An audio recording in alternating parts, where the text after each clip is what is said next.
Sebelumnya, Assalamualaikum warahmatullahi wabarakatuh.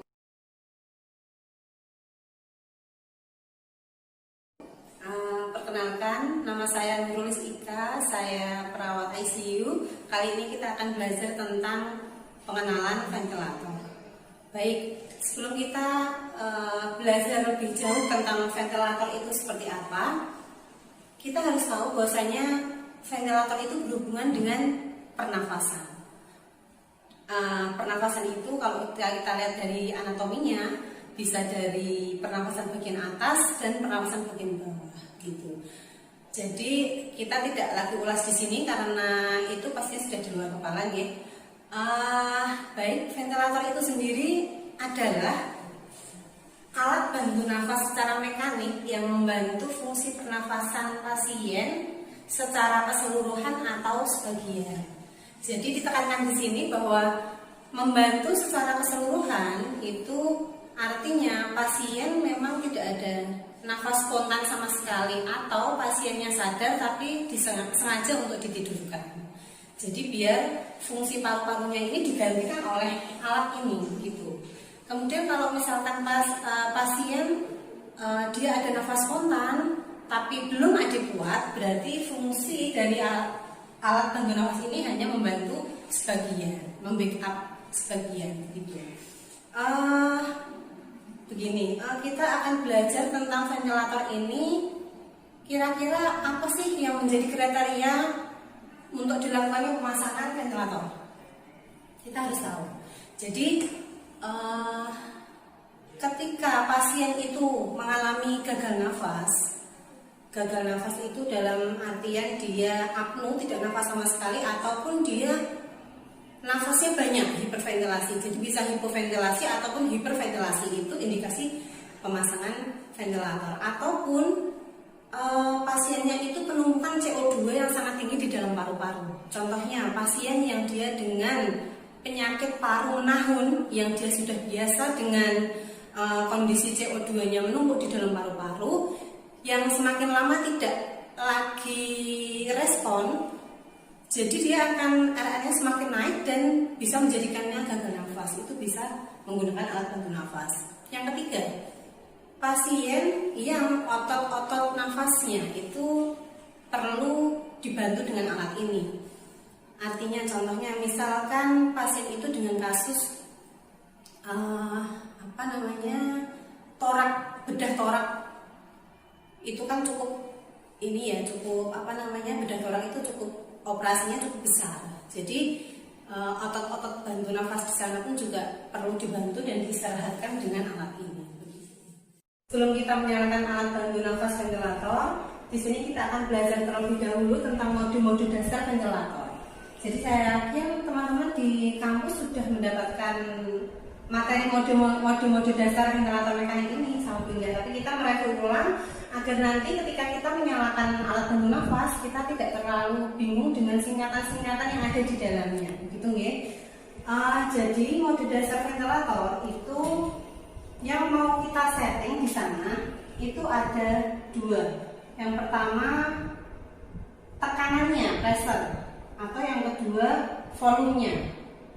Ini sebenarnya bisa nggak ada patokan harus pressure atau harus volume, nggak ada patokan seperti itu. Jadi di sini kita belajar ventilator mekanik itu tidak ada yang pakai ini salah, pakai ini benar, tidak. Tapi ketika kita menggunakan pressure dengan settingan yang kita setting sedemikian rupa dan nyaman di pasien, itu artinya mendekati baik begitu. Ataupun kalau misalkan ternyata responnya kurang baik, ya berarti mungkin ada yang salah dengan settingannya, atau ada yang salah dengan alatnya, atau pasiennya sendiri ternyata kondisinya bagaimana. Itu nggih. Untuk yang pressure itu mode dasarnya ada pressure assist control, atau pressure control ventilator, atau pressure control mandatory ventilator. Nggak usah bingung antara assist control, kontrol ventilator, ataupun kontrol mandatory ventilator ini tergantung dari penamaannya dari tiap-tiap ventilator. Jadi ventilator itu namanya banyak, tapi tujuan dan fungsinya sama. Ada tergantung mereknya, ada Avea, Hamilton, Vela, macam-macam ya. Jadi bisa jadi kalau di Vela pressure assist control, atau kalau di Hamilton jadi pressure control mandatory ventilator begitu. Pokoknya kalau yang ada C-nya ini berarti dia kontrol full dari mesin yang menggantikan fungsi paru begitu. Kemudian mode yang kedua itu pressure synchronous intermittent mandatory ventilator. Pressure synchronous intermittent mandatory ventilator ini gabungan dari pressure control dan CPAP. Jadi ada tambahan supportnya di dalam SINV ini ya. Kemudian yang ketiga ada spontan atau CPAP plus PSW. Begitu. Kalau yang volume juga begitu ya. Volume yang digaransi yang disetting volumenya. Volume itu ada volume assist control, ada volume synchronous intermittent mandatory ventilator, sama spontan. Dari macam-macam ini, untuk yang pressure control itu yang disetting ada RR, ada inspirasi banding ekspirasi, ada pressure inspirasi atau pressure control, ada PIP, ada FiO2 dan trigger. Untuk yang SINV tambahannya dari semua ini tambah support. Kalau yang spontan tidak ada lagi settingan RR di dalam mode spontan. Jadi mode spontan ini pasiennya kondisinya sudah memiliki pernafasan spontan secara mandiri. Hanya saja ketika dia ada interval apnu, ketika dia ternyata tidur dan lupa nafas, bisa jadi dia alarmnya bunyi apnu begitu. Tapi kan ada ventilator bisa membackup lagi. Terus kalau yang volume settingannya hampir sama, rate-nya juga di setting, hanya saja yang membedakan tadi untuk settingan di pressure itu pressure controlnya yang di setting, kalau yang di volumenya yang di setting. Volume apa? Volume tidalnya yang di setting. Mungkin sudah tahu untuk volume tidal itu apa gitu, dan cara menghitungnya ini kurang lebih sebenarnya normalnya 500 cc kapasitas udara pada saat inspirasi ekspirasi di dalam paru kita. Untuk orang dewasa kurang lebih normalnya 500 cc. Tapi settingan ini kita bisa dengan rumus penghitungan 6 sampai 8 cc per kilogram badan. Begitu. Kemudian ada flow, ada PIP, dan ada juga FiO2. Begitu nggih. Nanti dari yang kita setting semua ini, entah mau pakai pressure, entah mau pakai volume, nanti kita akan mengobservasi respon dari pasien. Respon yang diobservasi dari pasien itu volume tidal ekspirasi. Jadi tadi kita setting untuk volume tidalnya kan 6 sampai 8 cc per kilo. Ketika belum sampai berarti harus ditambahin begitu, atau ada masalah di dalamnya. RR responnya untuk mengetahui dia sudah nafas spontan atau belum dengan setting yang kita kasih. Kemudian pressure puncak dari pernapasan itu. Pressure puncak ini normalnya pressure control tambah PIP ya, normalnya. Kemudian yang keempat yang diri observasi responnya WOB, work of breathing. Jadi WOB ini nanti bisa dilihat dari klinis pasien. Biasanya pasien itu muncul keringat dingin, kemudian usaha nafasnya semakin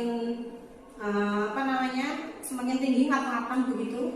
Mungkin bisa jadi ETT-nya ada sekret atau apa yang menghambat dari oksigenasi tersebut masuk ke dalam paru-paru. Baik teman-teman, kita akan menghidupkan alat bantu nafas ya. Ini ventilator mekanik. Mari kita simak bersama-sama ya.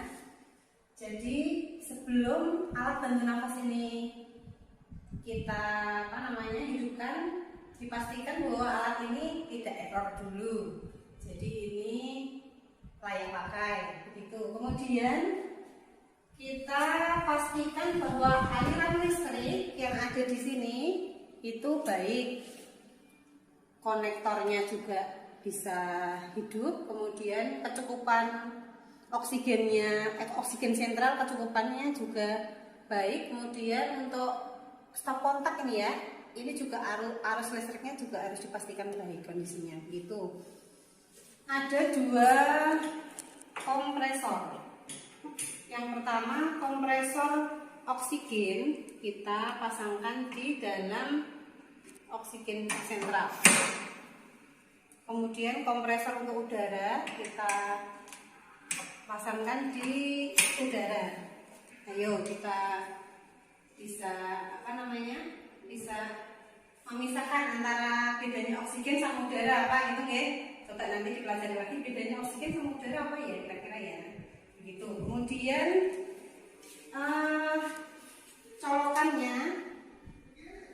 colokan yang untuk ventilator kita colokkan di stop kontak. Kemudian colokan yang untuk humidifier ini ada colokannya juga, karena harus kita hidupkan ketika mesinnya juga hidup ya. Itu harus nyolok di stop kontak. Begitu. Yang pertama kita mengidentifikasi tombol power ventilator. Tombol power itu di mana-mana, di alat manapun ada ya, di handphone juga ada tombol power, di ventilator juga ada tombol power, di backset monitor juga ada tombol power untuk menghidupkan. Nggak usah bingung, jadi tombol powernya pasti ada, hanya saja ini posisinya di samping sebelah kiri. Tergantung dari pabriknya, mau ngasih di atas, di bawah, di kanan, di kiri, ini di kiri. Kita nyalakan.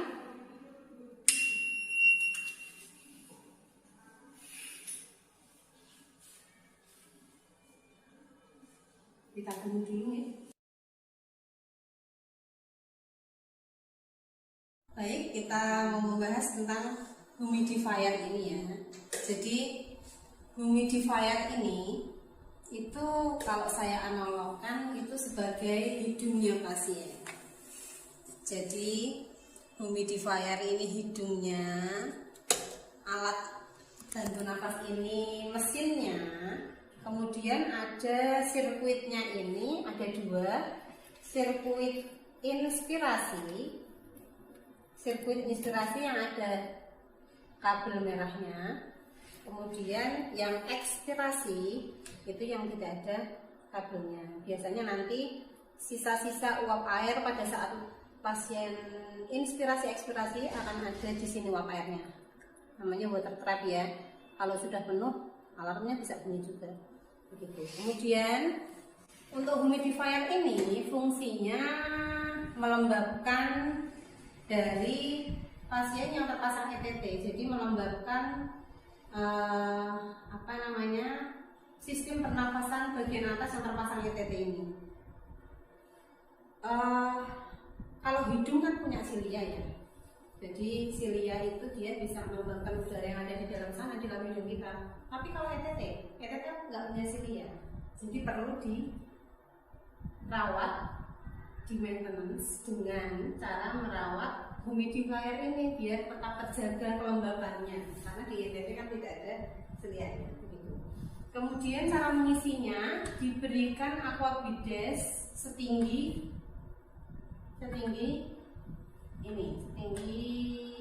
garis hitam ini ya, tidak boleh lebih dari itu. Kalau sampai menunjuk ke atas, airnya bisa nanti jalan-jalan di sirkuit sini sehingga dikira nafasnya pasien dan alarm lagi nanti untuk ventilatornya gitu.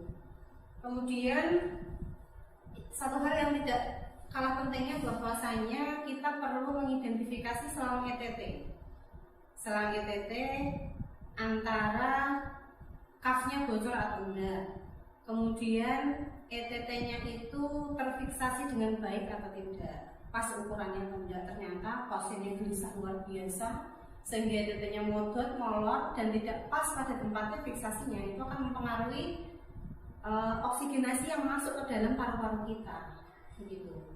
Sehingga ketika yang tadi respon dari pasien yang harus kita observasi, salah satunya tadi kan volume tidal ekspirasi yang didapatkan dari 6 sampai 8 cc per kilo. Harus mencapai tidal volumenya itu senilai 6 kali 60, 360 sampai 480. Jadi rentangnya VTE-nya harus mencapai 360 sampai 480 begitu. Kalau misalkan ternyata volume tidal ekspirasinya itu tidak tercapai dengan apa yang kita setting, tidak serta-merta yang disalahkan itu ventilatornya, ventilatornya salah, atau P inspirasinya yang kita naikkan biar VTE-nya naik, tidak begitu ya. Tapi kita harus ngecek ETT-nya itu jalannya, kepatenannya itu clear atau enggak. Oh ternyata ada sekret yang menggumpal di sana, saksennya lupa. Kemudian oksigenasi yang mau masuk ke dalam paru-paru lewat selang ini jadi tertahan karena adanya sekret itu, jadi tidak bisa sampai ke dalam sel, ke dalam alveoli kita, gitu. Makanya perlu kita penting banget untuk mengidentifikasi kepatenan ETT, gitu ya. Kemudian kalau dulu kita pernah belajar itu bahwasanya bernafas itu adalah pertukaran antara gas pada saat inspirasi dan ekspirasi. Jadi tidak hanya bertukar saja ya, tidak hanya bertukar tok gitu, tapi harus sampai ke dalam sel. Nah ketika oksigen itu ternyata hanya ada di tenggorokan tok, belum sampai ke alveoli, belum sampai bertukar di sel, itu pasiennya biasanya nafasnya satu-satu, nafasnya 6 tersengal-sengal begitu. Biasanya diagnosanya gangguan pertukaran gas, gitu ya. Kemudian kita juga perlu, setelah kita tahu untuk tidal volumenya berapa, kita harus tahu minute volume. Tadi tidal volume sudah kita bahas di depan, sekarang minute volume. Minute volume itu berarti sejumlah udara pada saat inspirasi ekspirasi dalam 1 menitnya. Begitu. Itu dipengaruhi oleh RR dan tidal volume. Artinya ketika RR-nya semakin tinggi, berarti minute volume-nya juga semakin tinggi. Begitu pula sebaliknya, biar kalau tidal volumenya tinggi, juga RR-nya juga semakin tinggi, minute volume-nya juga semakin tinggi. Begitu. Kemudian satu lagi nanti kita akan belajar tentang troubleshooting ventilator. Troubleshooting ventilator itu berarti apa saja sih yang menjadi alarm di dalam ventilator itu. Kalau misalkan troubleshooting itu ketika nanti konektornya ini misal terlepas, nanti alarm di dalam ventilator ini akan bunyinya disconnected. Disconnected berarti apa? Kira-kira apa sih yang terputus? Oh ternyata selangnya tidak pas, atau mungkin sambungan di sirkuitnya ini juga lepas, begitu. Sambungan di sirkuitnya lepas, bisa jadi tulisannya di alarm di atas disconnected, gitu. Atau O2 sentralnya ini oksigen sentral yang dari rumah sakit ternyata mau habis, itu juga bunyi alarmnya. Nanti bunyinya di sini di atas itu suplai O2-nya habis. Jadi kita perlu koordinasi dengan teknik biar mengisi O2 sentral yang ada di dalam ruangan kita, gitu. Kemudian ada lagi alarm high frequency. High frequency berarti RR-nya semakin tinggi. Kenapa toh? Padahal pasiennya sudah menggunakan ventilator, kok bisa RR-nya tinggi banget sampai WOB-nya naik, keringatnya sejagung-jagung, RR-nya ngap-ngapan. Padahal sudah pakai ventilator. Apa ada yang salah dengan settingan kita, gitu? Kalau alarmnya ternyata frekuensinya tinggi, ternyata oksigen yang mau masuk ke dalam alveoli itu tadi, kira-kira kegumbetan apa sih? Misal nih ETT-nya ternyata tertekuk. Kalau ETT-nya tertekuk berarti kan oksigenasinya kan terhambat. Atau pasiennya mengunyah-ngunyah secara tidak sadar, mengunyah-ngunyah ETT sampai ETT-nya gepeng. Kalau ETT-nya gepeng, otomatis O2 yang mau masuk ke dalam alveoli kita itu terhambat karena gepeng itu tadi. Makanya RR-nya tekanannya tinggi. tekanannya tinggi, bukan RR-nya tinggi, tekanannya tinggi, high pressure begitu alarmnya. Karena terhambat itu tadi. Pun sama halnya kalau misalkan ternyata kebuntutan sama sekret, tekanannya juga akan tinggi, begitu ya. Salah satu troubleshooting begitu. Kemudian ya kira-kira itu aja. Nanti kalau misalkan ada pasien yang terpasang ventilator kita belajar lagi. Dari Hamilton, mereknya Galileo.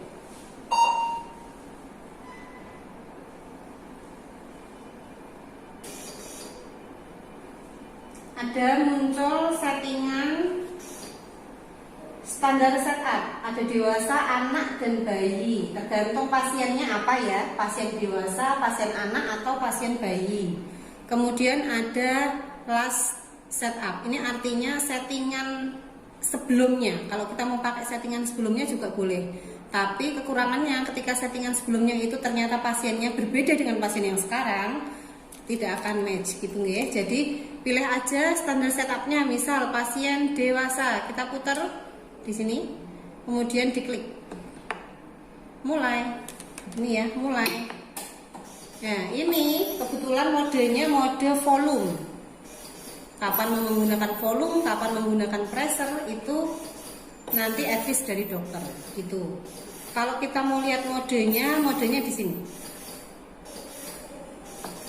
Ya, kita klik di sini. Modenya ada yang tadi sudah dijelaskan di awal di blackboard.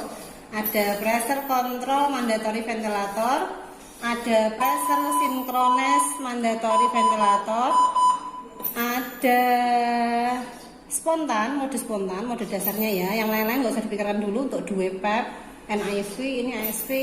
Kemudian untuk yang volume ada ini ya, dalam kurung S, kontrol mandatory ventilator. Untuk yang setengah-setengah SIMV, kemudian nanti spontannya pakai ini. Itu. Misal kita mau pakai yang pressure control ventilator, tinggal diputar-putar, dipaskan di PCMV, diklik, kemudian ditutup. Ya, settingannya muncul ini. RR-nya mau kita kasih berapa? Untuk RR normal itu bisa 12 sampai 24 atau 16 sampai 26. Jadi kita kasih RR 12. Misal diklik, dikurangkan. Pressure control bisa sampai 20, 25 ya. Misal kita kasih 12 sama.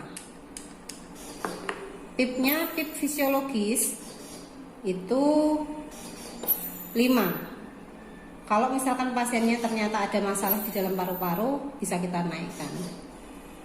Itu inspirasi banding ekspirasi 1:2. Karena ekspirasi biasanya lebih panjang daripada inspirasi.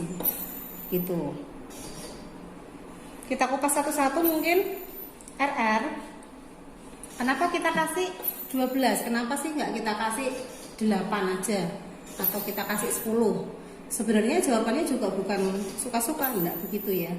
Tapi juga tidak ada salahnya misalkan kita mau kasih berapa. Artinya settingan yang kita kasih ini ketika nyaman di pasien itu berarti settingannya sudah benar begitu. RR-nya kita kasih minimal 12 karena kita lihat pasien normal ketika dia tidur tanpa aktivitas itu RR-nya 12 sampai 24 tanpa kita menghitung. Kita kalau tidur kan nggak menghitung RR ya. RR-nya kita nggak dihitung ya. Penelitian menunjukkan bahwa pas kita tidak aktivitas itu RR-nya 12 sampai 24 atau 10 sampai 20 begitu. Jadi kita kasih segitu. Oh, balik lagi nih ternyata.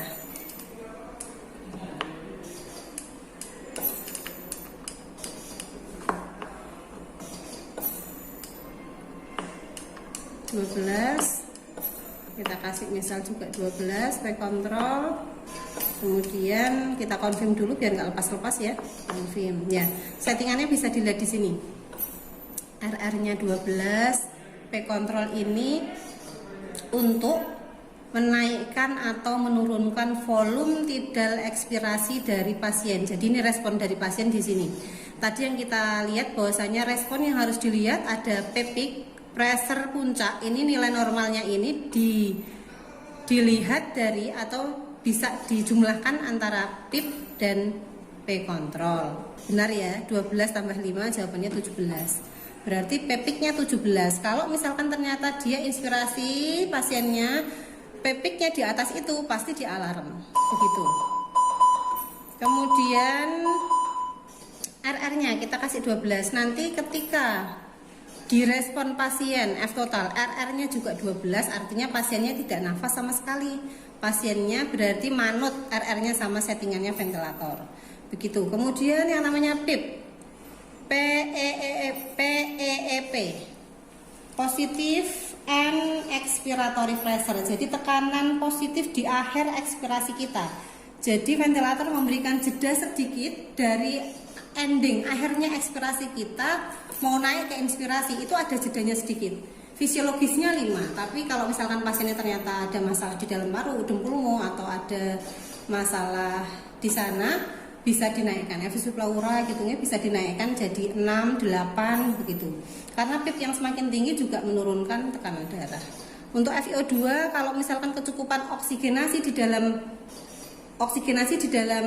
darah pasien itu ternyata cukup rendah, bisa kita kasih sampai 100 dulu.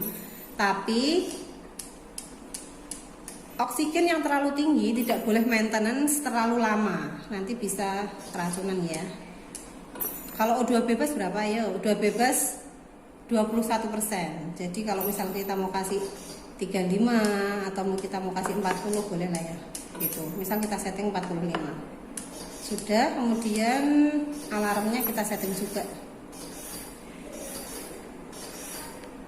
Nah, sudah, nanti kalau misalkan ada alarm nanti kita belajar lebih lanjut ya.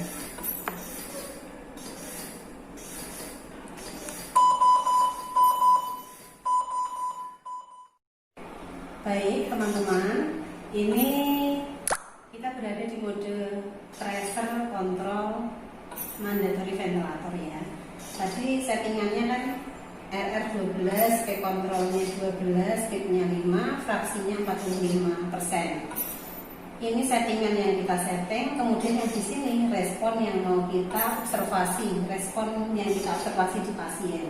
PEEP-nya 18, kolom jeda respirasinya 309, sama RR totalnya 12. Ketika pasiennya ternyata awalnya dia tidak mempunyai nafas spontan, kemudian sudah mulai membaik, BGM-nya baik, kemudian kita mau winning, mau kita turunkan untuk dari mode pressure control ke pressure synchronous intermittent mandatory ventilator atau PSIMV, berarti kita turunkan ya. Modenya diklik di mode, kemudian dipilih di pressure synchronous mandatory ventilator.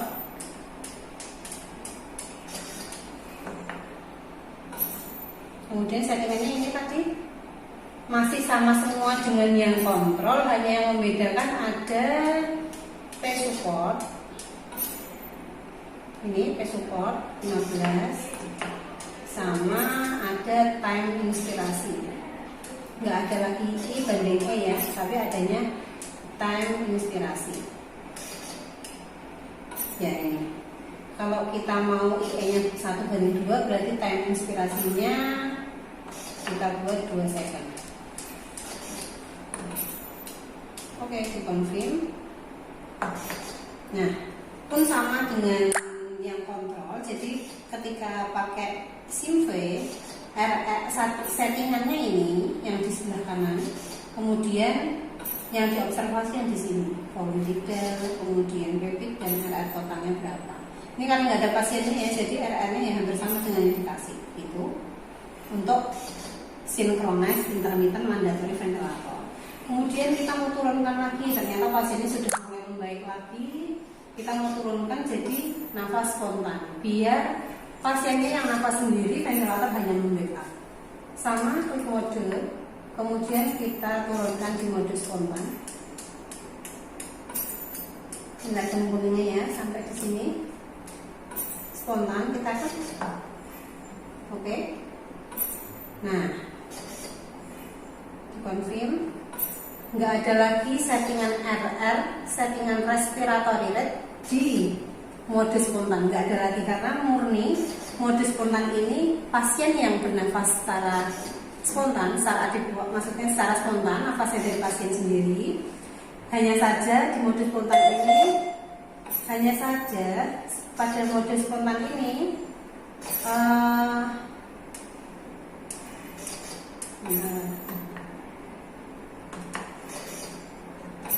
nah ini dia abu ya, ada mode abu, ada abu interval.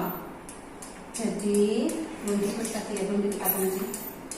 Pada mode spontan ini tidak ada lagi settingan RR. Kita kasihnya ada base support, PIP dan FO2 yang di monitor yang ini ya. Jadi nanti ketika pasiennya tidak nafas biasanya alarmnya abu interval begitu. Baik, ini tadi yang di pressure. Sekarang kita, ini karena bukan pasien sendiri ya, pasiennya nggak ada.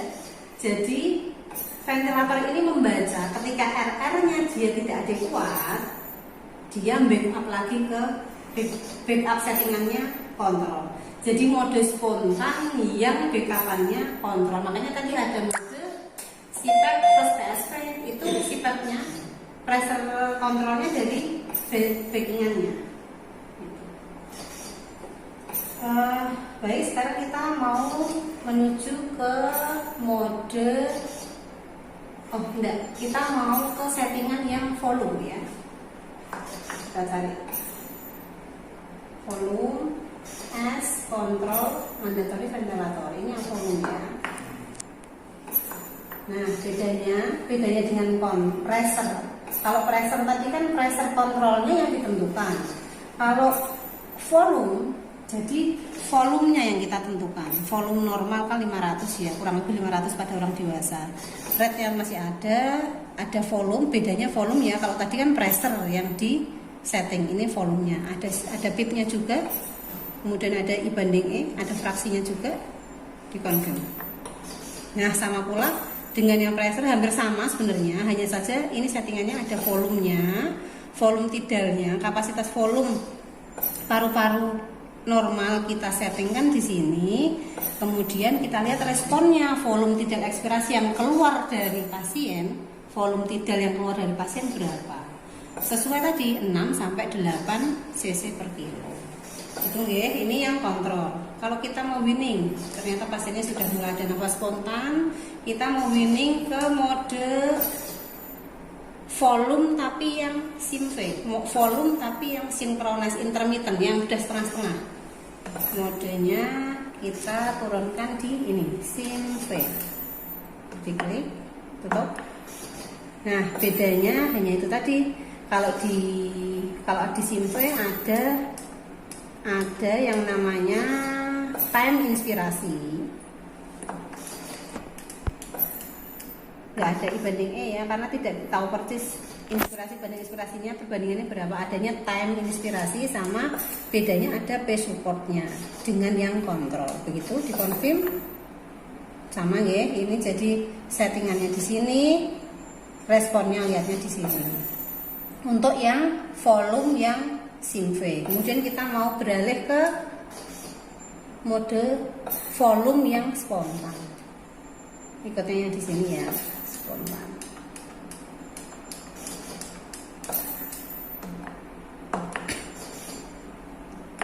Sama, kalau yang spontan hampir sama dengan yang pressure. Gitu. Baik, nanti bisa belajar lebih lanjut lagi. Demikian yang dapat saya sampaikan tentang praktik pengenalan ventilator.